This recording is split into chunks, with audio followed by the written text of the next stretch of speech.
ಈ ಒಂದು ಪತ್ರಿಕಾಗೋಷ್ಠಿಗೆ ಆಗಮಿಸಿರುವಂಥ ಎಲ್ಲ ದೃಶ್ಯ ಮಾಧ್ಯಮ ಹಾಗೂ ಪತ್ರಿಕಾ ಮಾಧ್ಯಮದ ಪ್ರತಿನಿಧಿಗಳಿಗೆ ಎಲ್ಲರಿಗೂ ಸ್ವಾಗತವನ್ನು ಮಾಡ್ತಾ ಇದ್ದೇನೆ.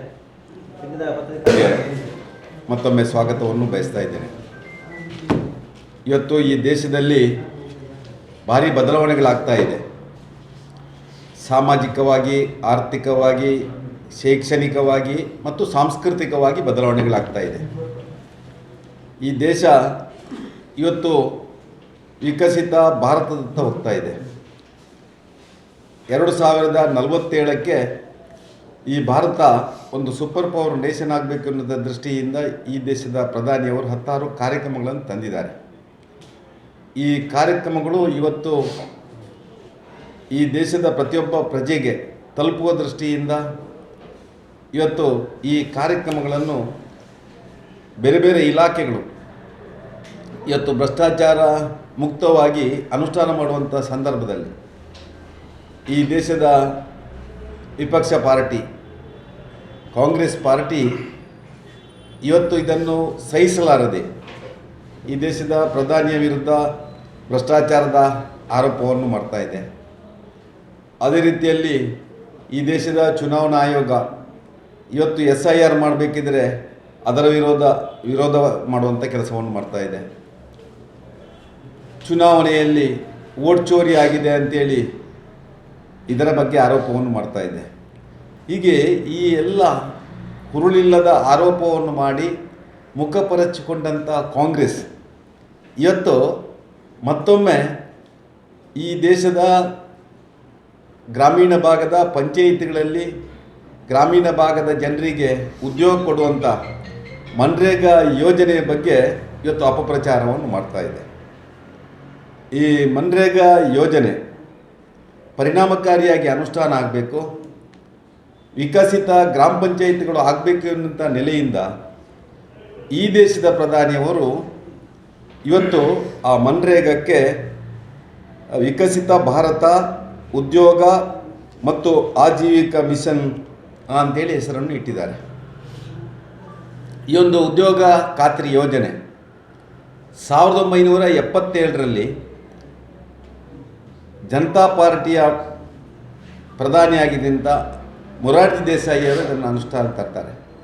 1977ರಲ್ಲಿ ಬರ್ತದೆ. ಆಗ ಕೂಲಿಗಾಗಿ ಕಾಳು ಯೋಜನೆ ಅನುಷ್ಠಾನ ಆಗ್ತದೆ. ಆ ಕೂಲಿಗಾಗಿ ಕಾಳು ಯೋಜನೆಯನ್ನು ಇದೇ ಕಾಂಗ್ರೆಸ್ನವರು ಜವಾಹರ್ ರೋಜ್ಗಾರ್ ಯೋಜನೆ ಅಂತೇಳಿ ತರ್ತಾರೆ. ಆಮೇಲೆ ಪುನಃ ಅದರ ಹೆಸರನ್ನು ಬದಲಾವಣೆ ಮಾಡಿ ರೋಜ್ಗಾರ್ ಯೋಜನೆ ಅಂತೇಳಿ ತರ್ತಾರೆ. ಆ ರೋಜ್ಗಾರ್ ಯೋಜನೆ ಹೆಸರನ್ನು ಬದಲಾವಣೆ ಮಾಡಿ ಮಹಾತ್ಮ ಗಾಂಧಿ ಉದ್ಯೋಗ ಖಾತ್ರಿ ಯೋಜನೆ ಅಂತೇಳಿ ಈ ಕಾಂಗ್ರೆಸ್ 4 ಬಾರಿ ಹೆಸರನ್ನು ಬದಲಾಯಿಸಿ ಆ ಯೋಜನೆಯ ಸ್ವರೂಪವನ್ನು ಬದಲಿಸಿ ಇವತ್ತು ಈ ಒಂದು ಯೋಜನೆಯನ್ನು ಗ್ರಾಮೀಣ ಮಟ್ಟದಲ್ಲಿ ಅನುಷ್ಠಾನ ಮಾಡುವಂಥ ಕೆಲಸವನ್ನು ಮಾಡಿತ್ತು. ಈ ಒಂದು ಮಹಾತ್ಮ ಗಾಂಧಿ ಉದ್ಯೋಗ ಖಾತ್ರಿ ಯೋಜನೆಯಲ್ಲಿ ಒಂದಷ್ಟು ಭ್ರಷ್ಟಾಚಾರ ಆಗ್ತಾ ಇತ್ತು. ಆ ಗ್ರಾಮೀಣ ಭಾಗದಲ್ಲಿ ಅದು ಪರಿಣಾಮಕಾರಿಯಾಗಿ ಅನುಷ್ಠಾನ ಆಗ್ತಾ ಇರಲಿಲ್ಲ. ಆ ಗ್ರಾಮೀಣ ಭಾಗದ ಕೃಷಿ ಕಾರ್ಮಿಕರು ಕೃಷಿ ಕೆಲಸ ಮಾಡ್ತಿರುವಂಥ ಸಂದರ್ಭದಲ್ಲಿ ಅವರಿಗೆ ಇಲ್ಲಿ ಉದ್ಯೋಗ ಖಾತ್ರಿ ಏಕಕಾಲದಲ್ಲಿರುವಂಥ ಸಂದರ್ಭದಲ್ಲಿ ಕೃಷಿಕರಿಗೆ ಒಂದಷ್ಟು ಅನಾನುಕೂಲತೆಗಳಾಗ್ತಾ ಇತ್ತು.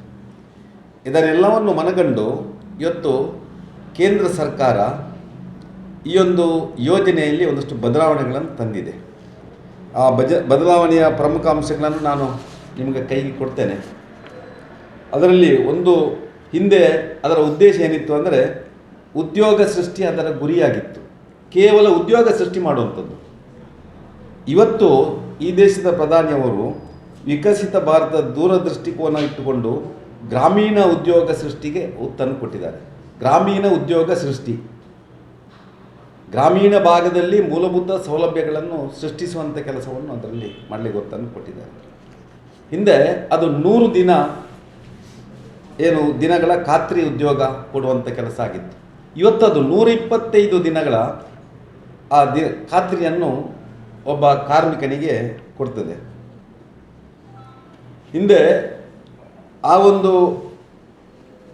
ಕಾರ್ಯಕ್ರಮಕ್ಕೆ ಕೇಂದ್ರ ಸರ್ಕಾರ ಒಟ್ಟು ಕಾರ್ಮಿಕ ವೆಚ್ಚ ಮತ್ತು ಸಾಮಗ್ರಿ ವೆಚ್ಚದ 75% ನೀಡ್ತಾ ಇತ್ತು.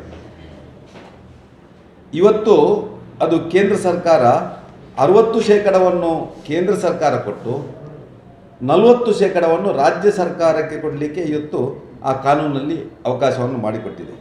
ಅದರಲ್ಲಿಯೂ ಈಶಾನ್ಯ ಮತ್ತು ಹಿಮಾಲಯನ್ ರಾಜ್ಯಗಳಿಗೆ 90% ಅನುದಾನವನ್ನು ಕೊಡುವಂಥ ಕೆಲಸವನ್ನು ಕೂಡ ಮಾಡ್ತದೆ. ಅಂದರೆ ಹಿಂದುಳಿದ ರಾಜ್ಯಗಳಿಗೆ 90% ಕೊಟ್ಟು ಮುಂದುವರಿದ ರಾಜ್ಯಗಳಿಗೆ 60% ಅನುದಾನವನ್ನು ಕೇಂದ್ರ ಸರ್ಕಾರ ಇವತ್ತು ಕೊಡುವಂಥ ಕೆಲಸ ಮಾಡ್ತಾ ಇದೆ. ಅದೇ ರೀತಿಯಲ್ಲಿ ಈ ಯೋಜನೆ ಸ್ಥಳೀಯ ಮಟ್ಟದಲ್ಲಿ ಇದನ್ನು ಕಾಮಗಾರಿಗಳನ್ನು ಯೋಜನೆ ಮಾಡಬೇಕಾದ್ರೆ ಅಲ್ಲಿ ಸಮನ್ವಯದ ಕೊರತೆ ಇತ್ತು. ಅದಕ್ಕೆ ಬೇಕಾಗಿ ಗ್ರಾಮೀಣ ಮಟ್ಟದಲ್ಲಿ ಈ ಯೋಜನೆಗಳ ಸದ್ಬಳಕೆಗೆ ತಾಲೂಕು, ಜಿಲ್ಲೆ, ರಾಷ್ಟ್ರೀಯ ಮಟ್ಟದಲ್ಲಿ ಡಿಜಿಟಲ್ ಮತ್ತು ಪ್ರಧಾನಮಂತ್ರಿಗಳ ಗತಿಶಕ್ತಿ ಕಾರ್ಯಕ್ರಮಗಳ ಸಂಯೋಜನೆ ಮಾಡಲಾಗಿದೆ. ಸ್ವಲ್ಪ ಅದನ್ನು ಬಲಿಷ್ಠಗೊಳಿಸುವಂಥ ಕೆಲಸವನ್ನು ಕೂಡ ಮಾಡಿದೆ. ಇದರ ಲೆಕ್ಕ ಪರಿಶೋಧನೆ ಹಿಂದೆ ಪರಿಣಾಮಕಾರಿಯಾಗಿ ಲೆಕ್ಕ ಪರಿಶೋಧನೆ ಆಗ್ತಾ ಇರಲಿಲ್ಲ. ಇದನ್ನು ಕಡ್ಡಾಯವಾಗಿ 6 ತಿಂಗಳಿಗೊಮ್ಮೆ ಲೆಕ್ಕ ಪರಿಶೋಧನೆ ಮಾಡಬೇಕು, ವಾರಕ್ಕೊಮ್ಮೆ ಅದನ್ನು ಪ್ರಕಟ ಮಾಡಬೇಕು, ಕೆಲಸದ ಸಮಯಗಳಲ್ಲಿ ಸ್ಥಳಗಳಲ್ಲಿ ಪ್ರದರ್ಶನ ಫಲಕಗಳನ್ನು ಹಾಕಬೇಕು. ಅಂದರೆ ಅಲ್ಲಿ ಪಾರದರ್ಶಕತೆ ಇರಬೇಕು, ಭ್ರಷ್ಟಾಚಾರ ಆಗಬಾರ್ದು ಎನ್ನುವಂಥದ್ದು ಇದರ ಉದ್ದೇಶ. ಈ ಒಂದು ವ್ಯವಸ್ಥೆಯಲ್ಲಿ ಭಾಳಷ್ಟು ಕುಂದುಕೊರತೆಗಳು ಹಿಂದೆ ಇತ್ತು. ಅದನ್ನು ಸರಿಪಡಿಸಲಿಕ್ಕೆ ಇವತ್ತು ಡಿಜಿಟಲ್ ಮತ್ತು ಬಹುಹಂತದ ಆ ಒಂದು ಕುಂದುಕೊರತೆ ನಿವಾರಣಾ ವ್ಯವಸ್ಥೆಯನ್ನು ಕಾಲಮಿತಿಯೊಳಗೆ ಪರಿಹಾರ ಮಾಡುವ ಬಗ್ಗೆ ಕೂಡ ಇವತ್ತು ಕಾನೂನನ್ನು ಮಾಡಲಾಗಿದೆ. ಹಿಂದೆ ಈ ಒಂದು ಉದ್ಯೋಗ ಖಾತ್ರಿಯಲ್ಲಿ ಪಾರದರ್ಶಕತೆ ಕಡಿಮೆ ಇತ್ತು. ಪಾರದರ್ಶಕತೆಯನ್ನು ಇವತ್ತು ಅನುಷ್ಠಾನ ಮಾಡೋ ದೃಷ್ಟಿಯಿಂದ ತಂತ್ರಜ್ಞಾನದ ಬಳಕೆಯನ್ನು ಜಾಸ್ತಿ ಮಾಡಲಾಗಿದೆ. ಎಲ್ಲ ಹಂತದಲ್ಲಿ ತಂತ್ರಜ್ಞಾನ ಅಂದರೆ ಬಯೋಮೆಟ್ರಿಕ್ ಹಾಜರಾತಿಯನ್ನು ಜಿಯೋ ಟ್ಯಾಗಿಂಗ್, ಲೈವ್ ಡ್ಯಾಶ್ಬೋರ್ಡ್ಗಳ ಮುಖಾಂತರ ಪ್ರತಿವಾರ ಪ್ರಗತಿಯ ಪ್ರಕಟಣೆ, ವಂಚನೆ ನಿಯಂತ್ರಣಕ್ಕೆ ಅಗತ್ಯವಾದಂಥ ಪರಿಹಾರಗಳು ಈ ಎಲ್ಲವನ್ನು ಇವತ್ತು ಈ ಒಂದು ಯೋಜನೆಯಲ್ಲಿ ಅಳವಡಿಸಲಾಗಿದೆ. ಇವತ್ತು ಈ ಮನ್ರೇಗಾ ಹಿಂದೆ ಇದ್ದಂಥ ಉದ್ಯೋಗ ಖಾತ್ರಿ ಯೋಜನೆಯನ್ನು ಅನುಷ್ಠಾನ ಮಾಡಲಿಕ್ಕೆ ಪಂಚಾಯಿತಿಗಳಿಗೆ ಒಂದಷ್ಟು ಖರ್ಚು ವೆಚ್ಚಗಳು ಬರ್ತಾಯಿತ್ತು. ಅದಕ್ಕೆ 6% ಅನುದಾನವನ್ನು ಈ ಯೋಜನೆಯಲ್ಲಿ ಅಳವಡಿಸಲಾಗಿತ್ತು. ಈಗ ಅದನ್ನು 9%ಕ್ಕೆ ಏರಿಸುವಂಥ ಕೆಲಸ ಆಗಿದೆ. 9% ಇದಕ್ಕೆ ಏರಿಸುವಂಥ ಕೆಲಸ ಆಗಿದೆ. ಅದೇ ರೀತಿಯಲ್ಲಿ ಈ ಕಾರ್ಮಿಕರು ಇವತ್ತು ವಿಶೇಷವಾಗಿ ನಾನಾಗ ಉಲ್ಲೇಖ ಮಾಡಿದಾಗಿ ಹಳ್ಳಿಯಲ್ಲಿ ಅವರು ಕೃಷಿ ಚಟುವಟಿಕೆ ಮಾಡ್ತಾ ಇರೋ ಸಂದರ್ಭದಲ್ಲಿ ಕೂಡ ಇವರಿಗೆ ಈ ಉದ್ಯೋಗ ಖಾತ್ರಿ ಯೋಜನೆಯನ್ನು ಕೊಡ್ತಾ ಇತ್ತು. ಅದಕ್ಕೆ ಬೇಕಾಗಿ ಆಯಾ ರಾಜ್ಯಗಳು ಆಯಾ ರಾಜ್ಯದಲ್ಲಿ ಯಾವಾಗ ಕೃಷಿ ಚಟುವಟಿಕೆ ಆಗ್ತದೋ ಆಗ 60 ದಿವಸ ಇದಕ್ಕೆ ರಜೆ ಕೊಡಲಿಕ್ಕೆ ಅವಕಾಶವನ್ನು ಮಾಡಿಕೊಟ್ಟಿದೆ. ಈ ಸಲ 60 ದಿನ ಕೃಷಿ ಚಟುವಟಿಕೆ ಮಾಡ್ತಾ ಇರಬೇಕಿದ್ರೆ ಆ ಕೂಲಿ ಕಾರ್ಮಿಕರು ಕೃಷಿ ಚಟುವಟಿಕೆಯಲ್ಲಿ ತೊಡಗಿಸಬೇಕು ಅಂತೇಳಿ 60 ದಿನ ರಜೆ ಕೊಟ್ಟು ಬಾಕಿ ದಿನದಲ್ಲಿ ಅವರಿಗೆ 305 ದಿನ ಉದ್ಯೋಗ ಖಾತ್ರಿಯಲ್ಲಿ ಅವರಿಗೆ ಅವಕಾಶವನ್ನು ಮಾಡಿಕೊಡುವಂಥ ಕೆಲಸವನ್ನು ಕೂಡ ಮಾಡಿದೆ. ಹೀಗೆ ಈ ಒಂದು ಈಗಿನ ನಮ್ಮ ವಿಕಸಿತ ಭಾರತ್ ಗ್ರಾಮೀಣ ರೋಜ್ಗಾರ್ ಆಜೀವನ್ ಮಿಷನ್ ವಿಶೇಷವಾಗಿ ಗ್ರಾಮಾಂತರ ಭಾಗದಲ್ಲಿ ಬಹಳಷ್ಟು ಜನರಿಗೆ ಇವತ್ತು ಅನುಕೂಲ ಮಾಡಿಕೊಡುವಂಥ ಕೆಲಸವನ್ನು ಮಾಡ್ತಾ ಇದೆ. ಇದರ ಮೂಲ ಉದ್ದೇಶ ಒಂದು ರಾಜ್ಯ ಸರ್ಕಾರದ ಭಾಗವಹಿಸುವಿಕೆ, ರಾಜ್ಯ ಸರ್ಕಾರಕ್ಕೆ ಕೂಡ ಉತ್ತರದಾಯಿತ್ವ ಬೇಕು ಎನ್ನುವಂಥದ್ದು ಇದರ ಉದ್ದೇಶ. ಇನ್ನೊಂದು ಭ್ರಷ್ಟಾಚಾರವನ್ನು ನಿರ್ಮೂಲನೆ ಮಾಡಿ ಭ್ರಷ್ಟಾಚಾರ ರಹಿತವಾದಂಥ ಆ ವೇತನ ಪಾವತಿಯನ್ನು ಕಾರ್ಮಿಕರಿಗೆ ಕೊಡಬೇಕೆನ್ನುವಂಥ ದೃಷ್ಟಿಯಿಂದ ಇವತ್ತು ಈ ಯೋಜನೆಯನ್ನು ಅಳವಡಿಸಲಾಗಿದೆ. ಇದರಲ್ಲಿ ರಾಜ್ಯ ಸರ್ಕಾರ ಇವತ್ತು ಯಾಕೆ ಇದನ್ನು ಹೆಸರು ಬದಲಾವಣೆ ಮಾಡಿದ್ದಾರೆ ಮತ್ತು ಇದು ಗ್ರಾಮೀಣ ಭಾಗದ ಪಂಚಾಯಿತಿಗಳ ಅಧಿಕಾರದ ಅವನ್ನು ಕಿತ್ತು ಎಸೆಯುವಂಥ ಕೆಲಸ ಮಾಡಿದ್ದಾರೆ ಎನ್ನುವಂಥ ಆರೋಪಗಳನ್ನು ಮಾಡ್ತಾ ಇದ್ದಾರೆ.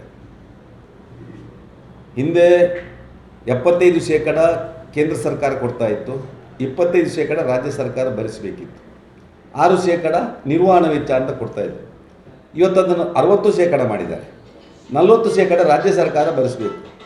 ಕರ್ನಾಟಕ ರಾಜ್ಯ ದಿವಾಳಿಯಾಗಿದೆ. ಕರ್ನಾಟಕ ರಾಜ್ಯ ದಿವಾಳಿಯಾಗಿದೆ. ಇವರಿಗೆ 40% ಭರಿಸುವಂಥ ಯಾವುದೇ ಚೈತನ್ಯ ಇಲ್ಲ. ಒಂದು. ಇನ್ನೊಂದು, ಭ್ರಷ್ಟಾಚಾರದಲ್ಲಿಯೇ ಮುಳುಗಿದಂಥ ಕಾಂಗ್ರೆಸ್ ಇವತ್ತು ಇದರಲ್ಲಿ ಭ್ರಷ್ಟಾಚಾರ ಮಾಡಲಿಕ್ಕೆ ಅವಕಾಶಗಳಿಲ್ಲ.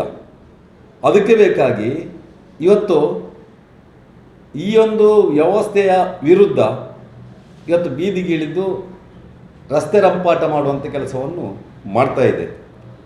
ಯಾಕೆ ಇದನ್ನು ಉಲ್ಲೇಖ ಮಾಡ್ತೇನೆ ಅಂದರೆ, ಈ ಯೋಜನೆಯನ್ನು ತಂದದ್ದು ಜನತಾ ಸರ್ಕಾರ ಹಿಂದೆ, ಅದನ್ನು ಮುಂದುವರಿಸಿದ್ದು ಕಾಂಗ್ರೆಸ್ ಸರ್ಕಾರ, 4-5 ಬಾರಿ ಹೆಸರು ಬದಲಾವಣೆ ಮಾಡಿದ್ದು ಕಾಂಗ್ರೆಸ್ ಸರ್ಕಾರ. ಇವತ್ತು ಈ ದೇಶದ ಪ್ರಧಾನಿಯವರು ವಿಕಸಿತ ಭಾರತ ಅಂತ ಹೆಸರಿಟ್ಟಿದ್ದಾರೆ. ವಿಕಸಿತ ಭಾರತ. ಯಾಕೆ ವಿಕಸಿತ ಭಾರತ ಅಂದರೆ, 2047ಕ್ಕೆ ಈ ದೇಶಕ್ಕೆ ಸ್ವಾತಂತ್ರ್ಯಕ್ಕೂ 100 ವರ್ಷ ಆಗ್ತದೆ. 100 ವರ್ಷ ಆದಾಗ ಪ್ರತಿ ಪಂಚಾಯತ್ ಕೂಡ ವಿಕಸಿತ ಪಂಚಾಯತ್ ಆಗಬೇಕೆನ್ನುವ ದೃಷ್ಟಿಯಿಂದ ಅದಕ್ಕೆ ವಿಕಸಿತ ಭಾರತ ಅಂತೇಳಿ ಹೆಸರಿಟ್ಟು ಒಂದಷ್ಟು ಬದಲಾವಣೆಯನ್ನು ಮಾಡುವ ಕೆಲಸವನ್ನು ಮಾಡಿದ್ದಾರೆ. ಇದರಲ್ಲಿ ಬಹುಶಃ ಯಾವುದೇ ಒಂದು ನೇತಾರರ ಹೆಸರನ್ನು ಇಡಲಿಲ್ಲ, ಯಾವುದೇ ಒಂದು ರಾಜಕೀಯ ಪಾರ್ಟಿಯ ನಾಯಕನ ಹೆಸರನ್ನು ಇಡಲಿಲ್ಲ. ಒಟ್ಟು ಒಂದು ಹೆಸರಿಗೆ ಬೇಕಾಗಿ ಬಹುಶಃ ಇವತ್ತು ಕಾಂಗ್ರೆಸ್ ಇಷ್ಟು ರಂಪಾಟ ಮಾಡ್ತಾ ಇದೆ ಅಂದರೆ, ಇವತ್ತು ಜನರ ವಿಶ್ವಾಸವನ್ನು ಕಳ್ಕೊಂಡಂಥ ಒಂದು ರಾಜಕೀಯ ಪಾರ್ಟಿ ಮತ್ತೊಮ್ಮೆ ತನ್ನ ಅಸ್ತಿತ್ವವನ್ನು ತೋರಿಸುವ ಉದ್ದೇಶದಿಂದ ಇವತ್ತು ರಸ್ತೆಗಿಳಿದು ಇವತ್ತು ಜನರ ಮನಸ್ಸನ್ನು ಬೇರೆಡೆಗೆ ಸೆಳೆಯುವಂಥ ಕೆಲಸವನ್ನು ಮಾಡ್ತಾ ಇದೆ. ನಾನು ಕಂಡುಕೊಂಡಾಗೆ ಸ್ವಾತಂತ್ರ್ಯ ಬಂದು ಇವತ್ತು ಸುಮಾರು 79-80 ವರ್ಷ ಆಯಿತು. ಇವತ್ತು ಗ್ರಾಮೀಣ ಅಭಿವೃದ್ಧಿಗೆ ಜಾಸ್ತಿ ಒತ್ತನ್ನು ಇವತ್ತು ಕೇಂದ್ರ ಸರ್ಕಾರ ಕೊಡ್ತಾ ಇದೆ. ಇವತ್ತು ಕೇಂದ್ರ ಸರ್ಕಾರದ ಅನುದಾನದಲ್ಲಿ ಪಂಚಾಯತ್ ನಡೆಯುವಂಥದ್ದು. ಪಂಚಾಯತ್ ಅಧ್ಯಕ್ಷರಿದ್ದಾರೆ, ಒಬ್ಬ ಮಹಿಳೆ. 15 ಹಣಕಾಸು ಇರ್ಬೋದು, ಸ್ವಚ್ಛ ಭಾರತ್ ಮಿಷನ್ ಇರ್ಬೋದು, ಕುಡಿಯುವ ನೀರಿನ ಜಲಜೀವನ್ ಮಿಷನ್ ಇರ್ಬೋದು, ನಮ್ಮ ಈ ಮನ್ರೇಗಾ, ಇನ್ನು ಮುಂದಿನ ಏನು ನಮ್ಮ ವಿಕಸಿತ ಭಾರತ್ ಉದ್ಯೋಗ ಖಾತ್ರಿ ಯೋಜನೆ ಇರ್ಬೋದು, ಈ ಎಲ್ಲ ಇದ್ರೂ ಇವತ್ತು ಗ್ರಾಮೀಣ ಭಾಗದಲ್ಲಿ ಪಂಚಾಯಿತಿಗಳು ಒಂದಷ್ಟು ಅಭಿವೃದ್ಧಿಯನ್ನು ಮಾಡ್ತಾ ಇವೆ. ಇವತ್ತು ರಾಜ್ಯ ಸರ್ಕಾರ ಇದೆಲ್ಲವನ್ನು ಮರೆತಿದೆ. ಏನಿಲ್ಲ, ಇವರಿಗೆ ಪಂಚಾಯತ್ ರಾಜ್ ವ್ಯವಸ್ಥೆಯಲ್ಲಿ ಭರವಸೆ ಇಲ್ಲ. ನಮ್ಮ ತಾಲೂಕು ಪಂಚಾಯತ್ ಮಾಜಿ ಸದಸ್ಯರಿದ್ದಾರೆ, ಸಾಜ ರಾಧಾಕೃಷ್ಣ ಆಳ್ವ, ಕೇಳಿ ಅವರಲ್ಲಿ. ಚುನಾವಣೆ ಆಗದೆ ಎಷ್ಟು ವರ್ಷ ಆಯಿತು ತಾಲೂಕು ಪಂಚಾಯತಿಗೆ ಅಂತೇಳಿ. ಗ್ರಾಮ ಪಂಚಾಯತ್ ಅವಧಿ ಮುಗೀತಾ ಇದೆ, ಚುನಾವಣೆ ಮಾಡ್ತಾ ಇಲ್ಲ. ಜಿಲ್ಲಾ ಪಂಚಾಯತಿಗೆ ಚುನಾವಣೆ ಮಾಡ್ತಾ ಇಲ್ಲ. ಕೃಷಿ ಉತ್ಪನ್ನ ಮಾರುಕಟ್ಟೆ ಸಮಿತಿ ಇದೆ, APMC, ಚುನಾವಣೆ ಮಾಡ್ತಾ ಇಲ್ಲ. ಅಂದರೆ ಈ ಕಾಂಗ್ರೆಸ್ಸಿಗೆ ಪ್ರಜಾಪ್ರಭುತ್ವದಲ್ಲಿ ವಿಶ್ವಾಸ ಇದೆಯಾ? ಇವರು ಹೃದಯಕ್ಕೆ ಆ ಒಂದು ಸಂವಿಧಾನವನ್ನು ಇಟ್ಕೊಂಡು ನಮ್ಮ ಪಾರ್ಲಿಮೆಂಟ್ ಒಳಗೆ ಪ್ರವೇಶ ಮಾಡ್ತಾರಲ್ಲ, ನಾವು ಸಂವಿಧಾನದ ರಕ್ಷಕರು ಅಂತೇಳಿ.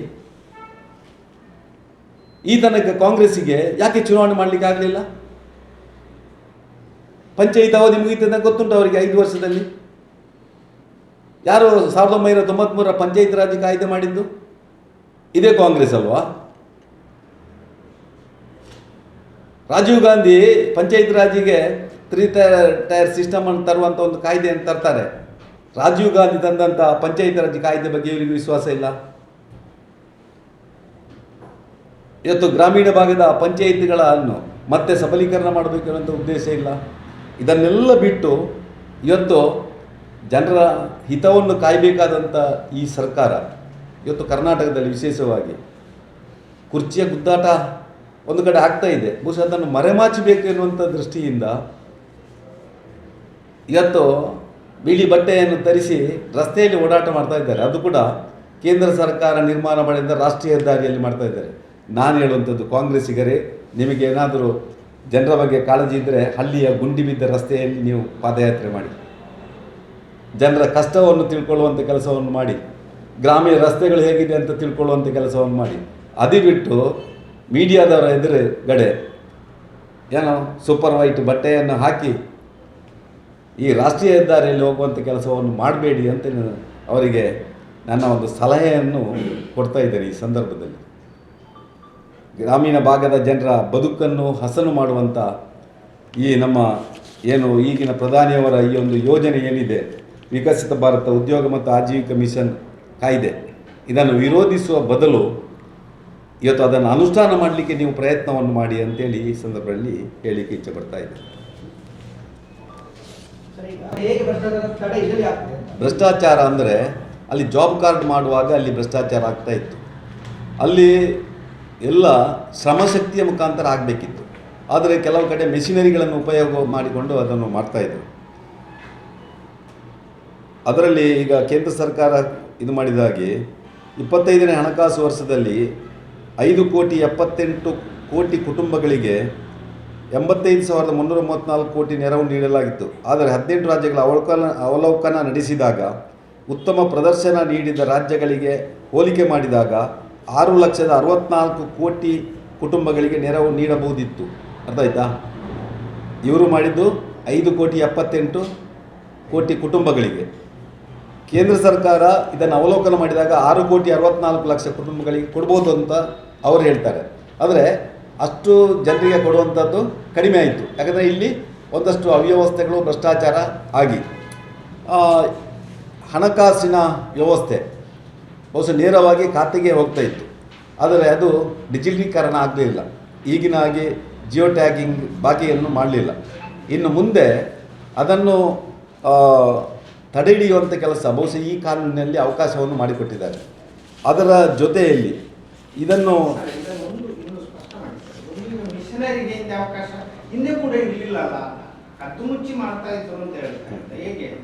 ಕದ್ದು ಮುಚ್ಚಿ ಮಾಡ್ತಾ ಇರಬೇಕಿದ್ರೆ ಅದನ್ನು ತಡೆ ಹಿಡಿಯಲಿಕ್ಕೆ ಅದರಲ್ಲಿ ಪರಿಣಾಮಕಾರಿಯಾದಂಥ ಅವಕಾಶಗಳ ಕಾನೂನು ಇರಲಿಲ್ಲ.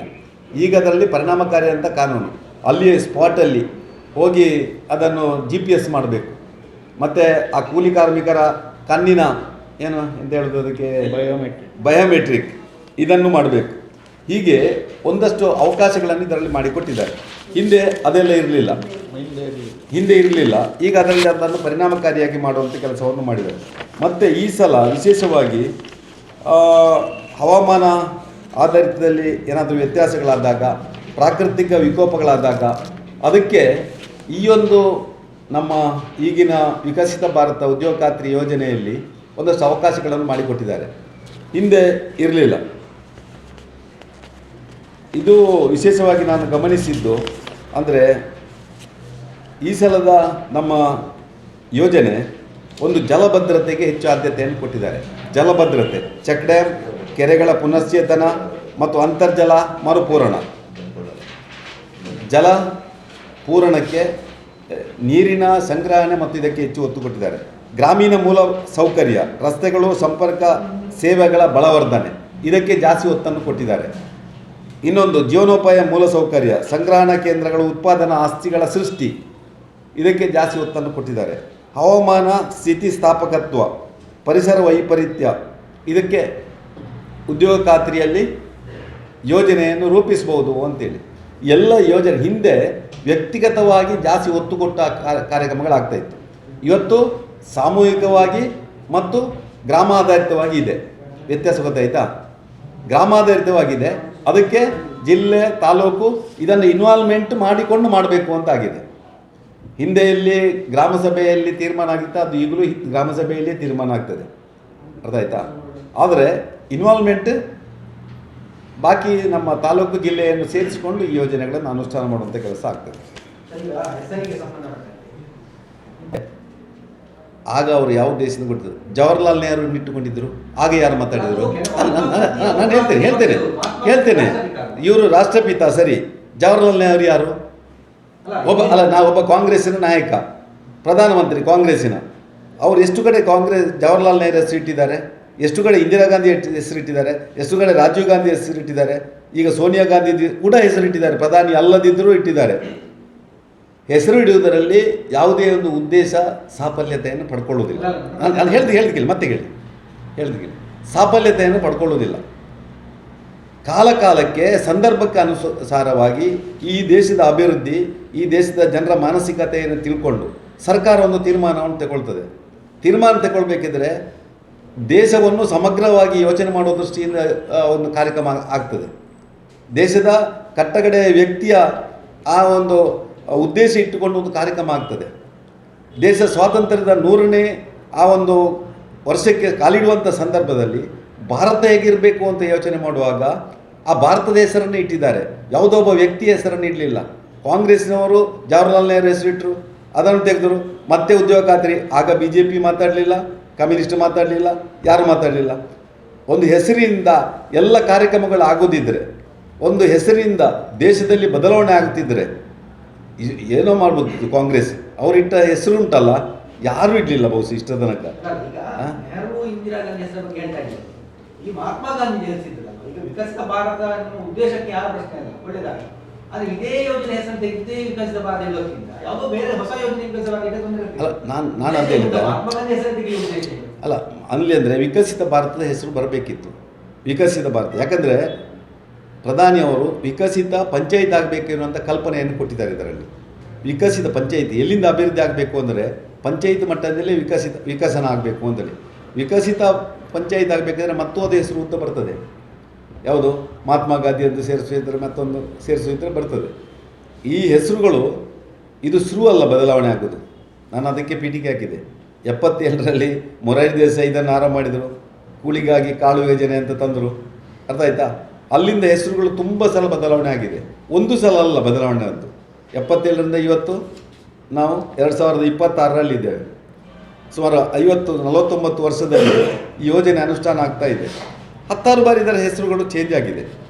ಇವತ್ತು ರಾಜಕೀಯ ಉದ್ದೇಶಕ್ಕೋಸ್ಕರ ಇವತ್ತು ಕಾಂಗ್ರೆಸ್ ಅವರು ಇದನ್ನು ಮಾಡ್ತಾ ಇದ್ದಾರೆ, ಬೇರೆ ಏನಿಲ್ಲ ಅದರಲ್ಲಿ. ನನ್ನ ಕಣ್ಣಿಗೆ ಏನು ಮಾಡೋದಂದ್ರೆ ಗಾಂಧಿ ಹೆಸರನ್ನು ಅಳಿಸಲಿಕ್ಕೆ ಪ್ರಯತ್ನ ಮಾಡ್ತಿದ್ದಾರೆ. ಗಾಂಧಿ ಹೆಸರನ್ನು ಹೇಗೆ ಅಳಿಸುವಂಥದ್ದು? ನಾವು ರಾಷ್ಟ್ರಪಿತ ಅಂತೇಳಿ ಅವರನ್ನು ಕರೆದಿದ್ದೇವೆ. ಒಂದು ಹೆಸರು ತೆಗೆದುಕೊಳ್ಳೆ ಗಾಂಧಿ ಹೆಸರು ಅಳಿಸಲಿಕ್ಕೆ ಆಗ್ತದಾ? ಯಾವುದೋ ಒಂದು ಉದ್ಯೋಗ ಖಾತ್ರಿಗೆ ಹೆಸರು ಬದಲಾವಣೆ ಮಾಡಿದರು ಅಂತೇಳಿ ದೇಶದ ಹೆಸರನ್ನು, ದೇಶದಲ್ಲಿ ರಾಷ್ಟ್ರಪಿತನನ್ನು ಬದಲಾವಣೆ ಮಾಡಲಿಕ್ಕೆ ಆಗ್ತದಾ? ಸುಧಾಕರ್ ಹೆಸರನ್ನು ಇನ್ನೊಂದು ಹೆಸರಲ್ಲಿ ಕರೀಬೋದು ನಾವು. ಆಗ ಸುಧಾಕರ್ ರೀ, ಸರಿಯಲ್ಲ?